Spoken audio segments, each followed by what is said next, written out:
याजूज और माजूज का नाम। कुरान मजीद में क़यामत की कई निशानियाँ बयान की गई हैं और उनमें से एक निशानी याजूज माजूज के ज़हूर की भी है। ताहम सवाल ये पैदा होता है कि याजूज माजूज का ज़हूर कब होगा और ये कैसे मरेंगे। याजूज माजूज हज़रत नूह अलैहिस्सलाम के तीसरे बेटे याफिस की औलाद में से हैं और इनका शुमार नूह अलैहिस्सलाम के उन बेटों में होता है जो इस्लाम ले आए थे और तूफ़ान नूह के वक्त किश्ती में सवार थे।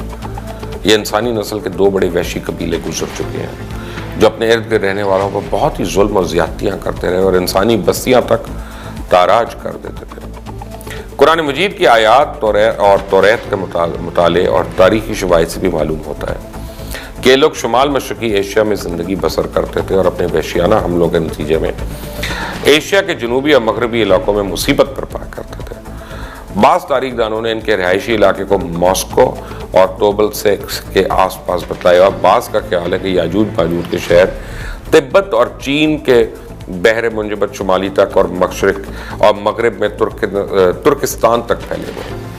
ये इस हद तक फसादी और कसीरुल तादाद में जंगजू हैं कि ये इंसानों, कीड़े मकोड़ों, जंगली जानवर समेत हर चीज़ खा जाते हैं। क्या आप भी वही सोच रहे हैं जो मैं सोच रहा हूँ? बट एनीवे, हज़रत ज़ुल्करनैन के ज़माने में याजूज माजूज के हमले वबाल जान बन गए थे। इनकी रोकथाम के लिए ज़ुल्करनैन ने पहाड़ों के माबैन ऊंची और मजबूत सद यानी दीवार एक तामीर फरमाई। ज़ुल्करनैन और सद ज़ुल्करनैन का जिक्र तो कुरान करीम की सूरह अल कहफ में भी मौजूद है। जिस ज़ुल्करनैन का कुरान मजीद में जिक्र है, तारीखी तौर पर वो कौन शख्स है? तारीख की मशहूर शख्सियतों में से ये दास्तान है किस पर? इस सिलसिले में मुफस्सरीन के दरमियान इख्तलाफ है। तारीख की किताबों के मुताले के बाद लोगों ने ज़ुल्करनैन की शख्सियत और सिद्ध ज़ुल्करनैन से मुतल्लिक़ मुख्तलिफ अंदाज़े लगाए। बहुत से कदीम उलमा और मुफक्कर सिकंदर आज़म को ही ज़ुल्करनैन मानते थे, मगर बाज़ इसका इनकार करके ये दलील पेश करते हैं कि ज़ुल्करनैन दरअसल हज़रत सुलेमान अलैहिस्सलाम का ख्वाब था। जदीद ज़माने में कुछ मुफक्करीन जो हैं वो ज़ुल्करनैन को कदीम ईरानी बादशाह साइरस आज़म कोरेशुल आज़म का दूसरा नाम करार देते हैं। ये निस्बतन ज़्यादा करीन क़यास है, मगर बहरहाल अभी तक यकीन के साथ किसी शख्स को इसका मिस्ताक नहीं ठहराया जा सकता। ज़ुल्करनैन की बाबत कुरान मजीद ने सराहत की है कि वो ऐसा हुक्मरान था जिसको अल्लाह ने असबाब व वसाइल की फरावानी से नवाजा था। वो मशरिक और मगरबी ममालिक को फतह करता एक ऐसे पहाड़ी दर्रे में पहुंचा जिसकी दूसरी तरफ याजूज और माजूज है।